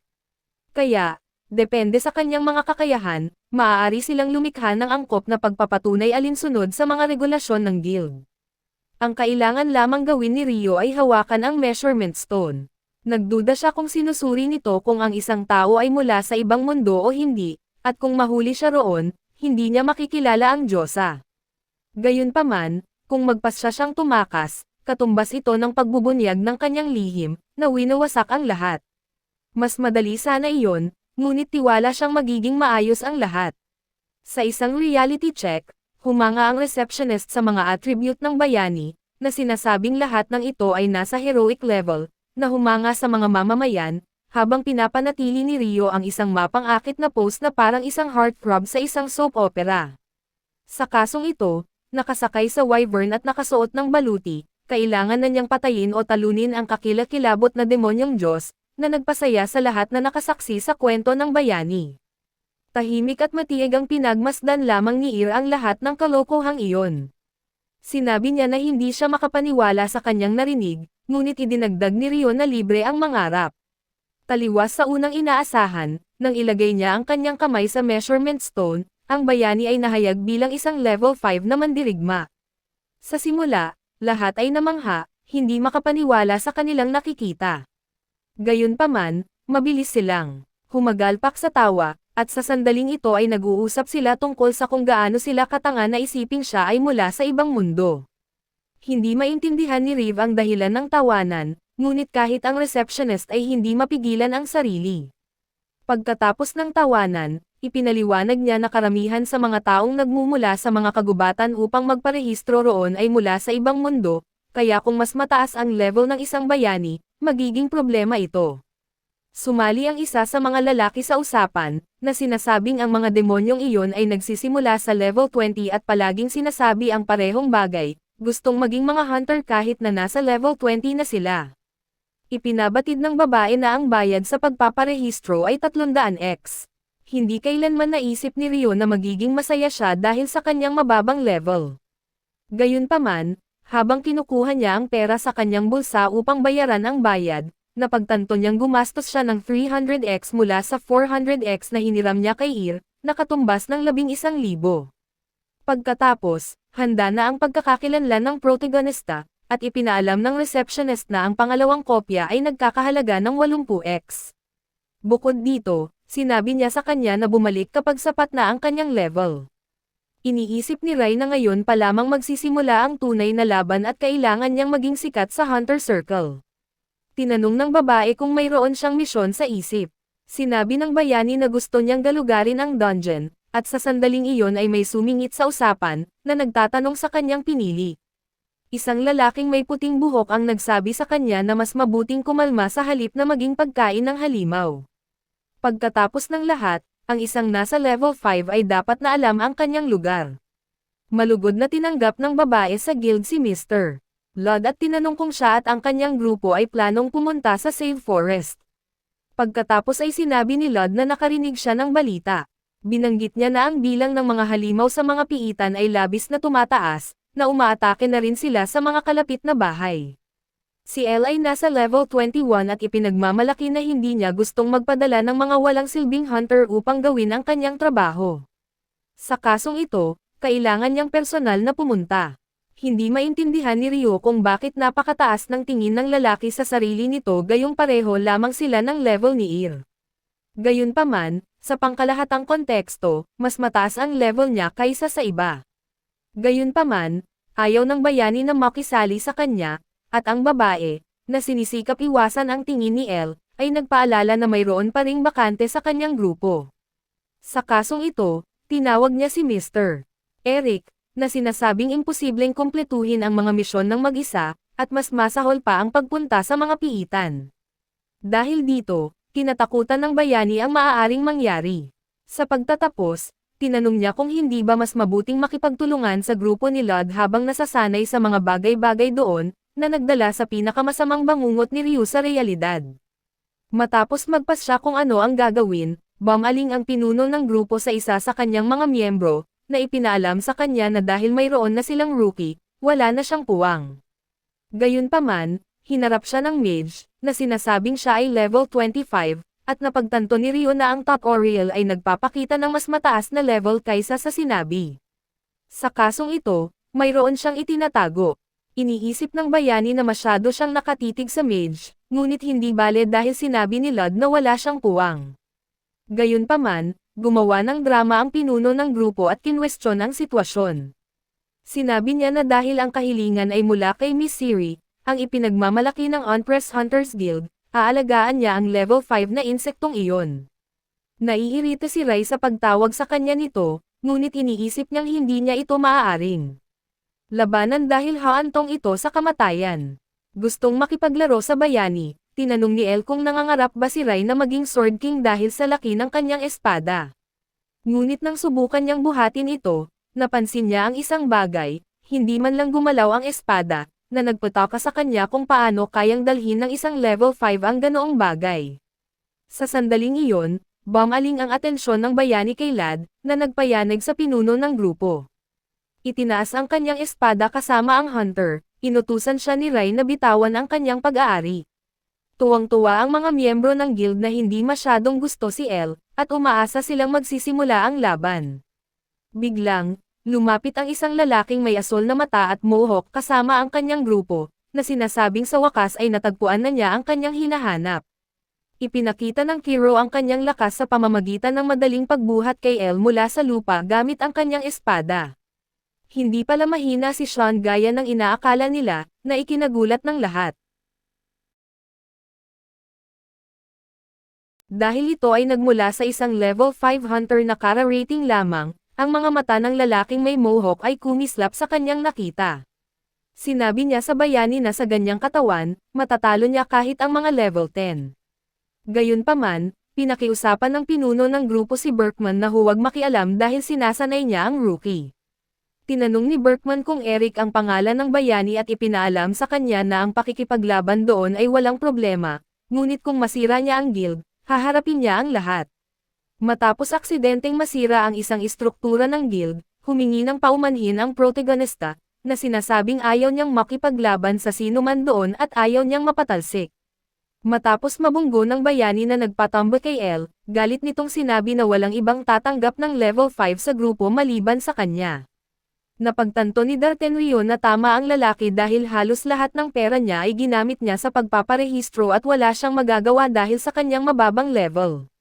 Gayunpaman, pinutol ni Berkman ang pag-iisip ng bayani, na sinasabing ang pag-level up sa katawan niyang iyon ay magiging madali. Bukod dito, naghahanap si Berkman ng isang taong may maskuladong katawan tulad ni Eric at pagkatapos ay inalok ang ating bayani ng pagkakataong sumali sa kanyang grupo. May kislap sa kanyang mata, sinabi ng lalaki na alam niyang hindi tumutubo ng magdamag ang ganoong mga muscle at ang tanging dahilan kung bakit mababa ang kanyang level ay dahil sa kakulangan ng karanasan. Napagtanto ni R na mataas ang level ng matandang ito, ngunit dahil nagmula siya sa ibang mundo, mataas ang kanyang growth rate kaya hindi siya magtatagal sa grupo. Gayunpaman, kailangan pa rin niyang magsikap kung gusto niyang makarating sa kung saan. Nagpasalamat sa lahat sa pagtanggap sa kanya. Ang lungsod ng Ono ay umunlad dahil sa piitan at mga halimaw, na ang negosyo at komersyo ay umiikot sa mga hunter na ito. Ang lungsod ay gumagawa ng mga produkto gamit ang mga materyales na dala ng mga hunter, at mayroong dalawang pangunahing hunting ground, ang piitan sa Ian Plains at ang pasukan ng Se Forest. May ilang maliliit na nayon malapit sa kagubatan, ngunit dahil bihirang lumabas ang mga halimaw sa kagubatan, ang mga misyon sa pagpapasupol ay napakabihira. Gayunpaman, kamakailan lamang ay tumaas ang bilang ng mga pag-atake ng halimaw sa labas ng kagubatan. Kaya maraming hunter ang sumali sa mga misyon ng pagpapasupol. Ang isang karaniwang high-level na halimaw ay kilala bilang Del, at sa kabila ng pagiging mabagal, ang kanilang kapit ay sapat na malakas upang durugan ang mga bato. Ginagamit nila ang kanilang sariling timbang upang lumikha ng malalakas na atake, sumusugod sa kanilang mga kalaban ng mabilis. Ang isa sa kanila ay nagpakawala ng isang malakas na headbutt sa kalasag ni Berkman, na nahihirapang pigilan ang atake. Gayunpaman, mas malakas ang mandirigma kaysa sa halimaw, na mahusay na sinasalubong ang atake. Siya ang pinakamalakas na tank sa buong ONAS. Gayunpaman, ang pagharap sa tatlong Del ng sabay-sabay ay magiging mahirap na gawain. Mabilis na napagtanto ni Berkman ang atake na darating sa kanyang kahinaan, na nauunawaan na panandalian siyang nagpabeya. Sa kabutihang palad, nagawa niyang ipagtanggol ang sarili sa pamamagitan ng pagsalubong sa atake ng halimaw sa kalagitnaan. Gayunpaman, nagkaroon ng aksidente kung saan natisod si Berkman sa lupa at bumagsak sa kanyang mga tuhod sa ilalim ng presyon mula sa Del na iyon. Sa kritikal na sandaling ito, dumating ang mga reinforcements kasama ang isang babaeng may hawak na sibat na dumaan sa mga halimaw ng may labis na bilis at liksi. Tinusok niya ang leeg ng isa sa kanila, na nagbigay sa tank ng grupo ng pagkakataong tumuon sa kanyang one-on-one na laban at tapusin ang Del. Ang babaeng ito, ang DPS ng level 21 na grupo. Pagkatapos ng labanan, nagbiro siya kung gusto na bang magretiro ni Berkman dahil nahihirapan siya kahit laban sa mahihinang halimaw na ito. Nagsimulang tumawa ang tank matapos marinig ang mungkahi, ngunit napansin ng babae ang isang kakaiba sa kanya. Sinusuri ang kanyang balikat, natuklasan niya ang isang malalim na sugat at nawalan ng pag-asa, na sinasabing kailangan nilang bumalik kaagad upang alagaan ito. Ngunit sinabi ni Berkman na wala iyon, at sa isang romantikong sandali, hiniling niya kay Amber na huwag mag-alala tungkol sa kanya. Nang inig ang kanyang boses nang magkomento siyang hindi pa siya nag-alala tungkol dito hanggang ngayon. Naglapit ang kanilang mga labi sa isang magandang tagpo. Gayunpaman, nagsimulang gumaling ang sugat ng tank nang may humadlang sa sandaling iyon sa pagitan nilang dalawa. Ang taong iyon ay nagpatawag sa presensya ng hininga ni PR. Ito si Erwin Ropel, ang level 16 na spiritualist ng grupo at nakababatang kapatid na babae ni Berkman. Ipinagmamalaki ng tank ang kanyang kalagayan, at nahihiya si Amber. Ipinagmamalaki rin niya sa isang pabirong tono na walang magagawa ang kanyang kapatid nang wala siya, ngunit biglang lumitaw ang isa sa mga halimaw sa kanyang likuran. Sa kabutihang palad, nailigtas siya ng isang taong nagpakawala ng isang malakas na spell na tinatawag na Firehammer. Ito ang mage sa suporta ng level 18 na grupo, si Hubert Cutes, na matapos iligtas si Erwin ay nagkomento sa panganib na kinaharap niya dahil sa kanyang pagiging pabaya.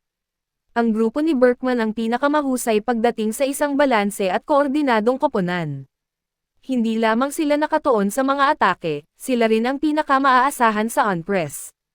Pinagmamasdan ang kanilang pagtutulungan, iniisip ni Ron na walang mas mahusay na lugar kaysa dito, at iyon ang dahilan kung bakit nakakabagot ang kanyang sitwasyon dahil habang nakikipaglaban ang mga miyembro ng grupo, kailangan lamang niyang magtago at magtrabaho bilang tagadala ng bagahe. Hindi siya isinasama sa mga labanan dahil masyado pa ring mababa ang kanyang level, ngunit pantay pa rin nilang hinahati ang kita sa kanya, kaya hindi naman lahat ay masama. Napakaganda ng takbo ng mga bagay, ngunit may isang problema na tanging ang bayani lamang ang nakakakita. Sa sandaling iyon, daan-daang Del ang papalapit sa isang ambush na pinamumunuan ng kanilang level 25 na Lord, na nagsimulang kutsain ang kanyang kalaban dahil sa pagiging tao nito. Gayunpaman, biglang bumagsak ang pinuno ng halimaw dahil sa ilang mga sugat mula sa mga projectile na inilunsad sa kanyang katawan. Ang may kagagawa ng atake ay si Ryu, na ginawa ito sa pamamagitan lamang ng pagpapakawala ng maliliit na bato. Nadismaya ang bayani dahil kahit na siya ang may pinakamataas na level sa kanila, hindi ito nagbigay ng anumang puntos ng karanasan, at ipinaalam ng sistema na kailangan niyang manghuli ng mga halimaw na may mas mataas na level. Naniniwala siyang dapat siyang humingi sa isang grupo na manghuli ng mas malalakas na halimaw sa susunod. At sa sandaling iyon, ipinaalam ni Erwin sa kanyang kasamahan sa grupo na oras na upang magtipon sa post-battle environment sa gitna ng mga bahay na kahoy. Puwersahang sinaksak ng babae ang isang kutsilyo sa tiyan ng halimaw at pagkatapos ay itinulak ang kanyang braso sa loob ng sugat.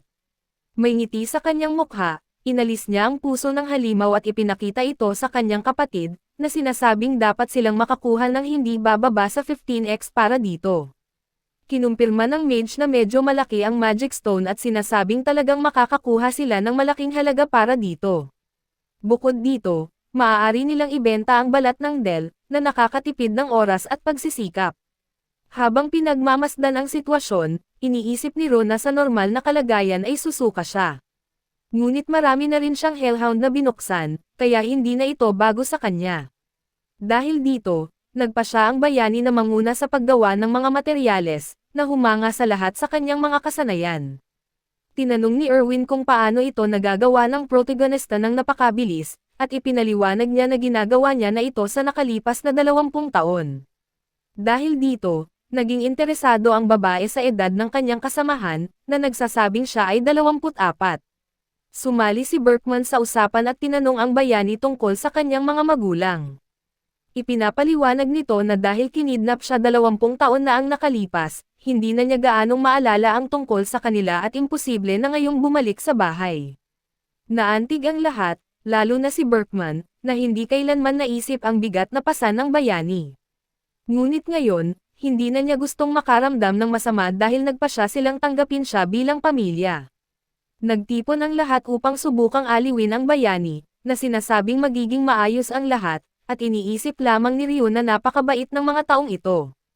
Sinabi ng protagonista na nagpapasalamat siya sa pagpayag sa isang mababang level na tulad niya sa grupo, ngunit inaliw siya ni Berkman na sinasabing nanatili siya sa level 25 sa loob ng 5 taon. Naguluhan ang bayani dahil ang kasalukuyang level ng tank ay 25. Kaya't namagitan si Erwin, na ipinaalam na walang gaanong high level na halimaw sa paligid maliban sa mga nasa piitan.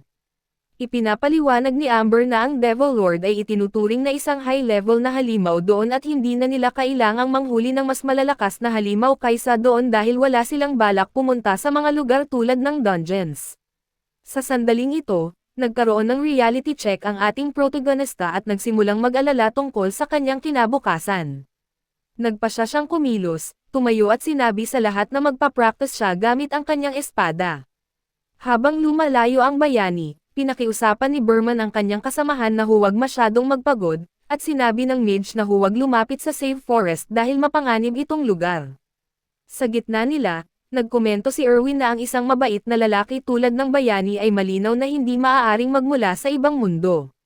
At sinabi ng mage na sasamahan niya ito, na sinang-ayunan naman ng tank. Lumapit si Ward sa bakod at tinanong si Mr.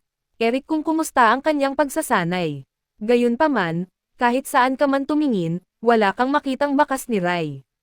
Habang tumatakbo sa mabilis na Crusade Forest, sinabi ng bayani na imposible ito dahil kahit nakakita siya roon ng iba't ibang anyo ng buhay, wala ni isang halimaw na nagbibigay sa kanya ng karanasan. Nagsisimulang mawalan ng pag-asa, baliw na hinanap ni Ro ang isa, ngunit ang mga nakita niya ay tila hindi man lang mga halimaw, mas katulad ng mga alagang hayop. Sa kanyang mga alaala, naalala niya ang isang pag-uusap kay Ir. Tinanong ni Ryo kung hindi ba mapanganib para sa kanya ang manirahan sa kagubatan, at ngumiti ito na sinasabing siya ang pinakamalakas sa lugar. Pagkatapos ay tinanggap ng bayani ang katotohanan, nakaramdam ng pagkatalo dahil wala talagang kalaban na karapat-dapat sa kanya.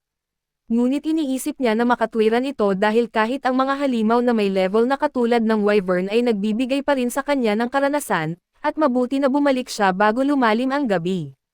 Biglang, isang malakas na pagsabog ang narinig ng ating protagonista. Dahil dito, naalala niya ang mga Hellhound Dragon mula sa kanyang dating mundo. Mabilis siyang tumakbo upang hanapin ang ingay na nakakuha ng kanyang pansin dahil kahit hindi ito kasing enggrande ng mga Hellhound, tiyak na hindi ito nagmula sa isang normal na halimaw. Sa isip ni Ryu, naniniwala siyang kung mahuhuli niya ang nilalang na responsable sa pagsabog, marahil ay maaari rin siyang mag-level up. Nang sa wakas ay dumating siya sa pinagmulan ng ingay, naghanda ang bayani na bumunot ng kanyang espada at tinawag ang halimaw para sa labanan. Gayunpaman, ang sitwasyon sa harap niya ay hindi katulad ng kanyang inaasahan. Pagdating sa kanyang patutunguhan, nakita ni R ang isang lalaking may mahabang pulang buhok na ganap na hubad. Ang lalaki ay ang mage pala mula kanina, na nagulat sa hindi inaasahang pagbisita. Ngunit hindi rin inaasahan ng ating protagonista ito at nagpasya siyang humingi ng paumanhin, na nagugnay na ang lalaking nasa harap niya ay ang mage ng grupo ni L.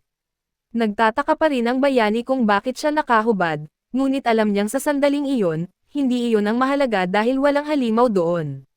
Sa kabila nito, sigurado siyang doon nagmula ang tunog, ngunit nagpasya siyang humingi ng paumanhin. At umalis na sinasabing magkukunwari siyang walang nakita. Gayunpaman, hiniling ng mage na maghintay sandali, na nagkomento na tila kainahinala siya, na nag-iwan sa ating protagonista na inis dahil wala siyang karapatang sabihin ang ganoong bagay na ganap na hubad. Patuloy na iginiit ng mage na hindi ito lugar kung saan maaaring naroon ang isang level 5. Habang iniisip niyang kailangan niyang hanapin agad ang halimaw, sinabi ni Ryo na nakarinig siya ng malakas na ingay habang dumadaan at naisip niyang maaaring may malaking halimaw sa malapit, at dahil naghihintay na ang kanyang grupo, mas mabuti pang umalis na siya.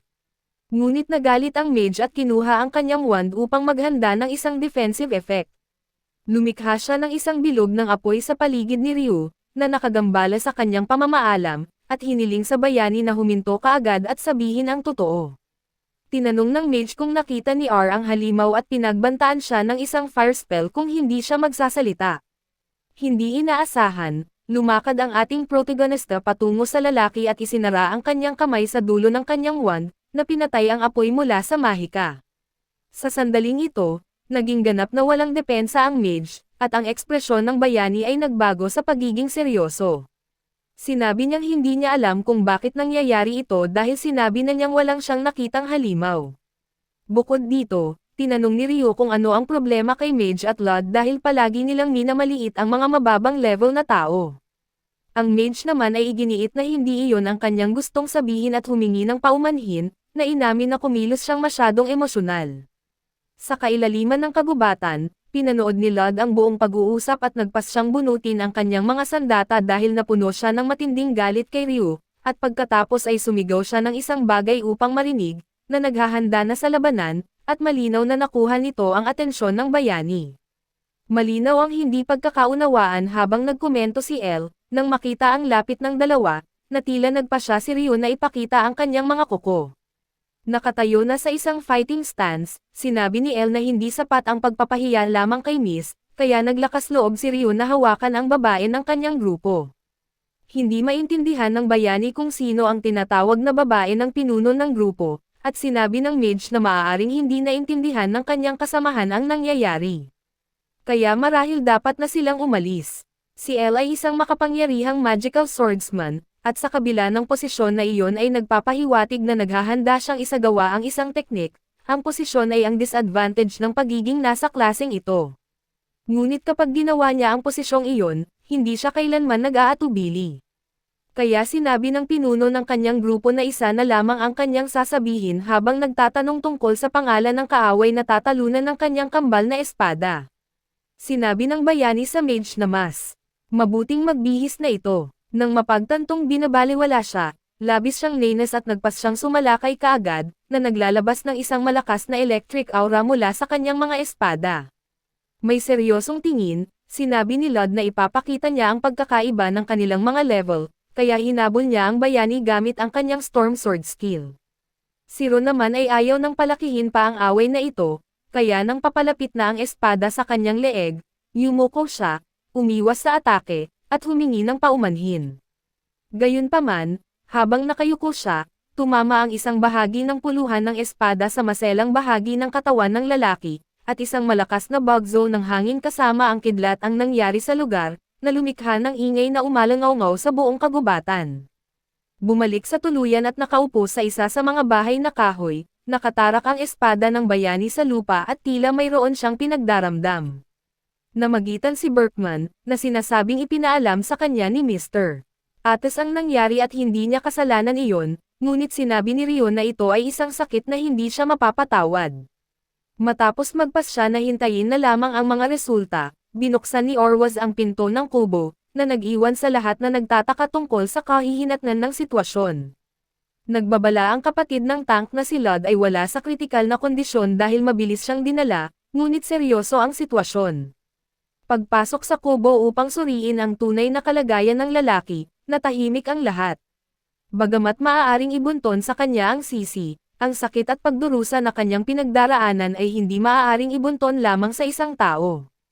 Ito ay isang bagay na walang sino man ang makakaaliw sa kanya. Nang umagang iyon, dinala ni Mr. Atest si El pabalik sa lungsod ng Unpress. Pagkatapos, sa wakas ay nalaman ng pinuno ng grupo ang katotohanan tungkol sa kasarian ni Ice.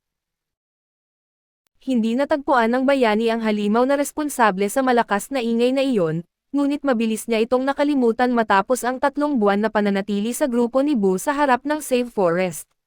Sa kampo, mayroong isang taong balisa tungkol sa balita patungkol kay Lud. Tila seryoso ang sitwasyon dahil ayon sa mga usap-usapan, nagpasya siyang pumunta sa piitan ng mag-isa. Nagkomento si Amber na ang pagpunta sa piitan ng mag-isa na mayroon siyang level ng hunter ay parang pagpapakamatay, kaya tinanong ito ni Ryu dahil akala niya mataas ang level ni El. Sinabi niya na mataas nga ito ngunit sanay siyang humarap sa mahihinang halimaw na kanilang hinuhuli para mabuhay, na natural na tumutulong sa kanya na mag-level up. Gayunpaman, walang mga high-level na halimaw doon, na madaling naunawaan ng bayani, kaya nagpasya siyang tanungin kung iba ang mga nasa piitan. Ipinaliwanag ni Amber na hindi sila orihinal na mula sa mundong ito.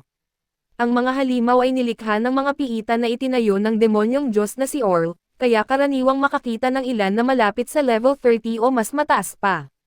Sa isip ni R, naniniwala siyang ang mga level 31 na iyon ang tutulong sa kanya na mag-level up, kaya kinakailangang pumunta sa piitan kahit ng palihim. Gayunpaman, ipinaalam ni Berkman sa kanya na hindi lamang mga halimaw ang problema, at idinagdag ni Iris na maraming tao mula sa ibang mundo ang palihim na nangangasuroon, na nagpawalang gana sa bayani kung ganoon kapanganib ang lugar. Nagtataka si Ryo kung bakit pupunta roon si Lot, at ipinaliwanag ni Berman na marahil ito ay dahil sa isang hilang artifact. Nang tanungin tungkol sa artifact, ipinaliwanag na ang pinagmumulan ng kapangyarihan sa loob ng mga piitan na ito ay mga artifact, mga bagay na iba't iba ang hugis at may iba't ibang kakayahan. Ayon sa mga usap-usapan, ang isa sa mga artifact na ito ay may kapangyarihang pagalingin ang anumang uri ng sugat, kaya malamang na umaasa si El na makahanap ng isa sa mga iyon. Maraming halimaw ang lumalabas mula sa Save Forest kamakailan. Sa kasong ito, umaasa si Berman na hindi ito isang masamang pangitain, ngunit nauunawaan ni Ryo na ito na lamang ang kanyang tanging pagpipilian. Habang lumalalim ang gabi sa kagubatan, lahat sa kubo ay nahiga upang matulog. Gayunpaman, nagpasya ang ating bayani na maglakad-lakad ng mag-isa. Sinabi niya na kahit ilang beses na siyang pumunta, nakakatakot pa rin ito, at hindi dapat magkaroon ng paraan para hindi lumitaw ang isang malaking halimaw sa isang lugar na tulad nito, naaalala niyang malapit lang doon nakatira si Ir. Iniisip ng bayani na mas mabuting puntahan siya at magtanong. Gayunpaman, habang dumadaan siya sa isang puno, may kakaibang lumitaw sa harap niya. Naghihikab si Ro, sinusubukang alalahanin kung saan nakatira ang wyvern, at hindi napansin ang isang halimaw sa likuran niya. Nagtitigan ang dalawa sa maikling sandali, at nang mapagtanto ng bayani ang nangyayari, nagulat siya. Umaatras siya, tinatanong kung ano ang nilalang na nasa harap niya, at naghanda siyang bumunot ng kanyang espada. Ang halimaw na ito ay level 31 din. Ipinapaliwanag ng description na walang silbi ang mga atake ng espada dahil ang katawan nito ay natatakpan ng isang baluti, at karaniwan silang nakatira sa piitan. Hindi maintindihan ni Riv kung bakit naroon ang isang halimaw mula sa piitan, at pinag-iisipan niya ang sinabi ng monster system tungkol sa pagiging resistensya sa pisikal na atake. Sa kasong ito, nakakatakot silang kalabanan, kahit na mayroon silang kalamangan sa estilo ng pakikipaglaban ng bayani. Mas marami rin sila, na nagpapakitang kaya nilang magsalita. Tinanong ng isa sa kanila kung isa siyang mage, at itinanggi naman ng isa pa matapos mapansin ang espadang dala ni M. Sa puntong ito, nagsimulang pagtawanan ng mga teto. Ang mukha ni Rose dahil isa siyang swordsman, ngunit nagpakawala siya ng isang patayong atake sa isa sa kanila na hamatirito sa dalawa sa isang bagsak.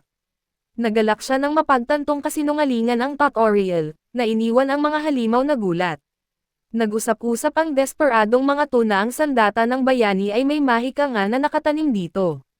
Gayunpaman, mas malakas ang pagmamataas ng halimaw at sumigaw na hindi sila nasasaktan ng mga kutsilyo dahil palagi nilang nilalamon ang mga swordsman na tao. Matapos ang kanyang talumpati, mabilis na lumitaw si R sa harap ng halimaw, tinatanong kung ano ang pinagsasabi nito. Matalinong nagpa siya ang isa sa kanila na tumakas nang mapagtanto niya ang gulo na kanyang kinasangkutan at mapanganib sa labas ng piitan. Gayunpaman, sa isang iglap, naabutan ni Ro at tinanong kung saan pupunta ang halimaw, na nagpatigil dito sa takot. Sa desperadong pagtatangka na iligtas ang kanyang buhay, nagsimulang maghukay ang tus sa ilalim ng isang puno. Sinubukan niyang tumakas ng mabilis hanggat maaari, at nanatili si Ray sa tabi niya dahil gusto niyang pumunta kung saan man pupunta ang halimaw matapos ang maraming paghuhukay. Sa wakas ay ibinunyag ng halimaw ang portal kung saan ito nanggaling at naghanda itong tumakas. Nagkomento si Ron na natagpuan na niya ang Teisho, ngunit bamaling ang kanyang atensyon sa portal na nasa harap niya. Tinanong ng bayani ang halimaw kung ano ito, ngunit ayaw nitong magsalita. Pagkatapos ay ipinaalam ng sistema na ito ay isang mahiwagang teleportasyon na ginagamit patungo sa Ian Plain Dungeon. Ang katotohanan na mayroong portal na konektado sa piitan ay pumukaw sa interes at kuryosidad ni R. Hindi pa niya naririnig ang tungkol sa ganitong bagay na lumalabas sa piitan at tinanong niya kung ito ba ay gawa ng mga halimaw, ngunit ipinaalam sa kanya ng Teisho na hindi sila gumagamit ng mahika. Hindi kumbinsido si Ryu sa sagot ng halimaw, kaya tinanong niya itong muli at sinabing palalayain niya ito kung magsasabi ito sa kanya. Gayunpaman, kung walang kooperasyon, sinabi ng ating protagonista na sisirain na lamang niya ang lahat. Dahil dito, nawalan ng pag-asa ang halimaw, na sinasabing hindi maaaring magkaroon ng pagkawasak dahil walang sino man ang maaaring pumasok sa utos ng taong iyon. Hindi alam ng bayani kung sino ang taong iyon, ngunit nagpa siya pa rin siyang pumasok sa portal at sinabi sa halimaw na magkunwari na walang siyang nakita. Ang kasalukuyang misyon ng halimaw ay tiyakin na walang sino man ang makakapasok sa portal upang hindi malaman ng taong iyon.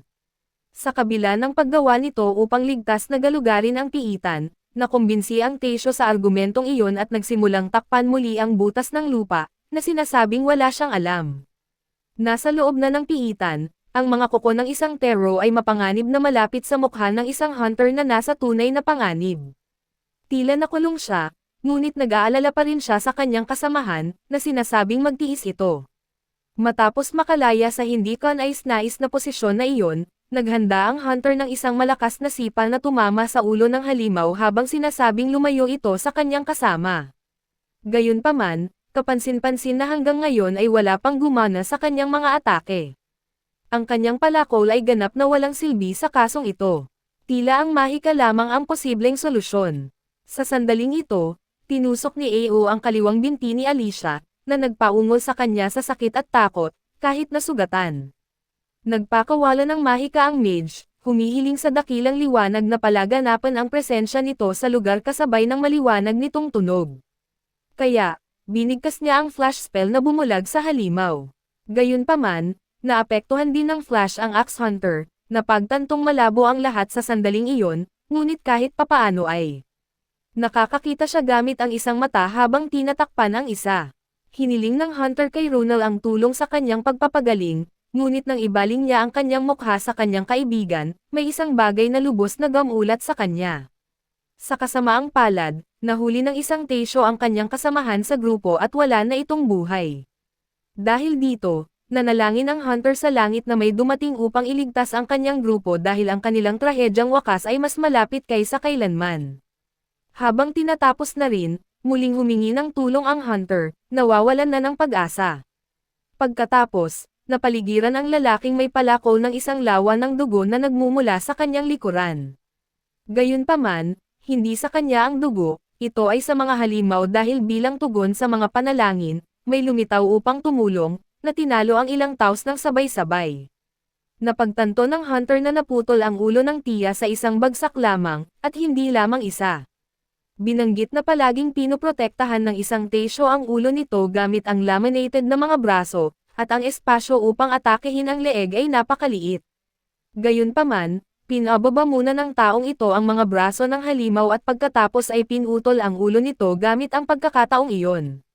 Dahil dito, ang teknik na ito ay maaari lamang gawin ng isang magical swordsman na gumagamit ng jewel blades tulad ni Elle. Isang lalaki sa harap niya, tinanong ni Elle kung kilala siya ng hunter, at ipinaalam niya na oo, siya na dumating sa piitan upang manghuli ilang araw na ang nakalipas.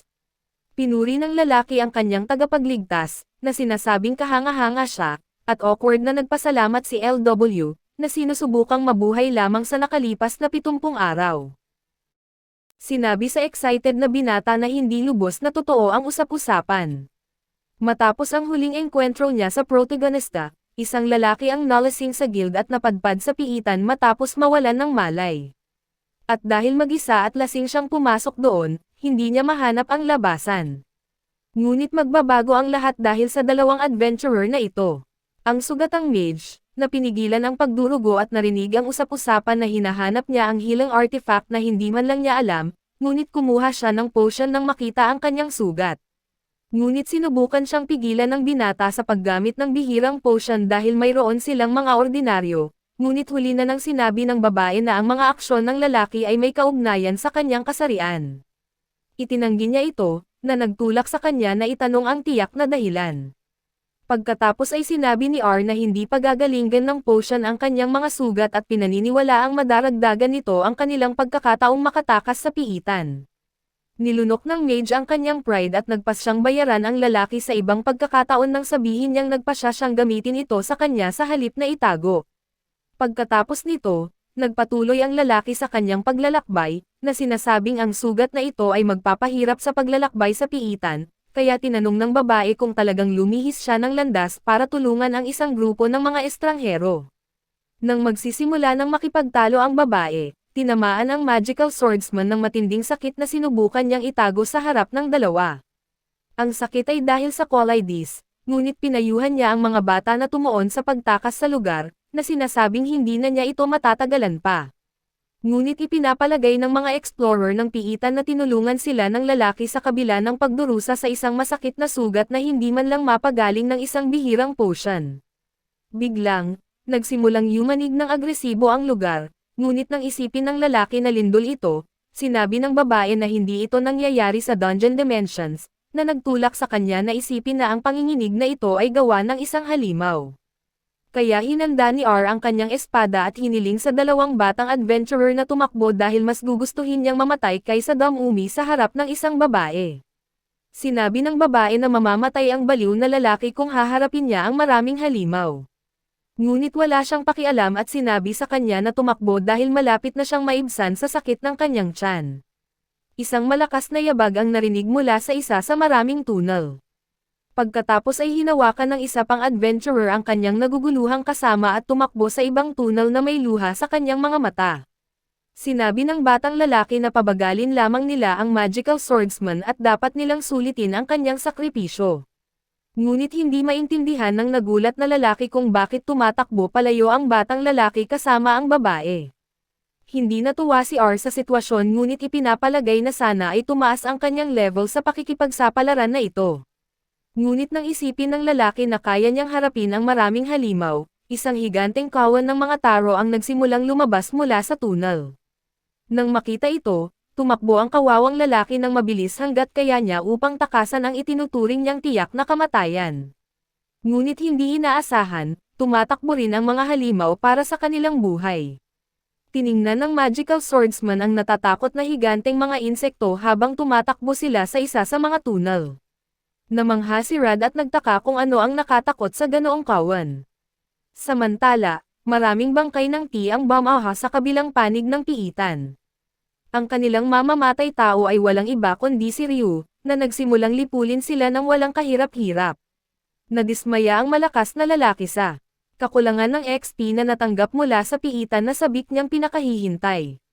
Nagreklamo ang protagonista kung gaano kahirap iwagayway ang kanyang espada sa ganoong masikip na espasyo at nagreklamo sa mga halimaw tungkol sa lakas na kinailangan niyang pigilan gamit ang isang tank. Isang gininto ang Tatar ang humiling sa iba na tumakas, ngunit tumanggi silang ipakita ang kanilang katapangan. Pagkatapos ay pinasigla ng gininto ang insekto ang sarili nito at sinabing tatalunan sila ng swordsman, ngunit ang kanyang mga salita ay biglang naging hiyaw nang sumugod sa kanila ang bundok ng mga muscle na armado ng isang higanteng espada, na humihingi ng XP. At nang magsimulang magreklamo ang lalaki tungkol sa kakulangan ng mga kaaway, isang kumikinang na lumulutang na bagay ang nakakuha ng kanyang atensyon. Hindi makapaniwala si R sa kanyang nakikita. Sa kanyang pagtataka, natuklasan ng lalaki ang isang artifact na tinatawag na Fireball Bracelet na ginagamit bilang power core. Ngunit bago pa man magalak ang lalaki, nagsimula na siyang magteorya na ito ang uri ng item na nakukuha matapos talunin ang isang sub-boss na may mataas na level na halimaw. Patay sa likuran niya, naisip niya kung paano mawawala ang lahat ng malapit na mahihinang halimaw kung kukunin niya ang artifact, at tungkol sa final boss kasama ang pangunahing magic item nito. Ngunit may naramdaman siyang kakaiba. Ipinabatid ng sistema sa lalaki na ipagkakaloob ng artifact ang kakayahang magpakawala ng fireball sa pamamagitan ng pagsigaw ng pangalan ng atake, na maaaring gamitin ng 30 beses.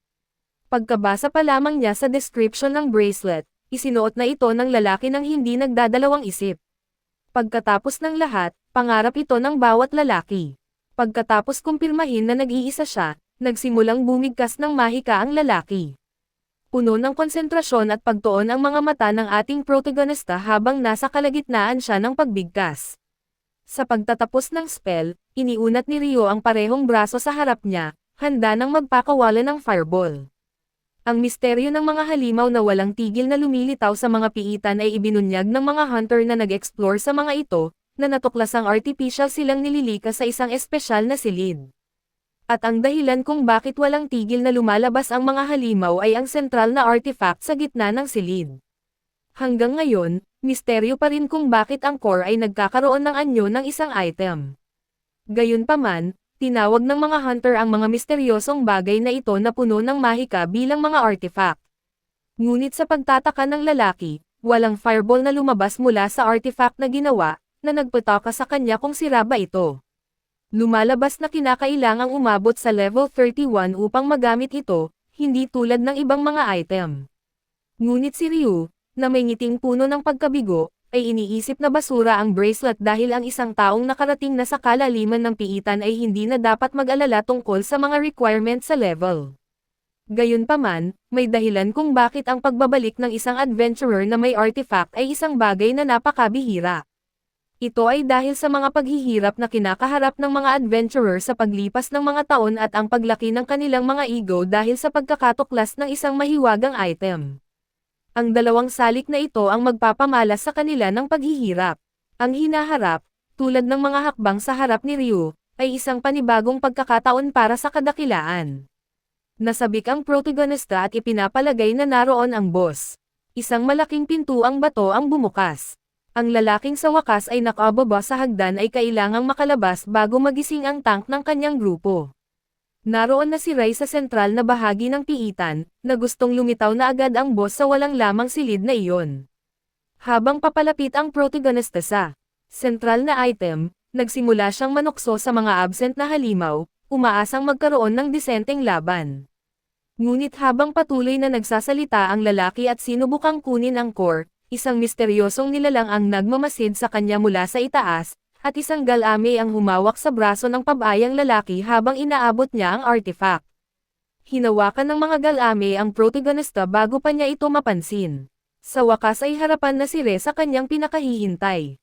Pagkatapos ay nasabik ang protagonista sa XP na ibibigay ng level 45 na dungeon boss na tinatawag na Tentacle Beholder, ngunit kinailangan ng bundok ng mga muscle na magtuon at maging seryoso dahil nakakulong pa rin ang kanyang paa.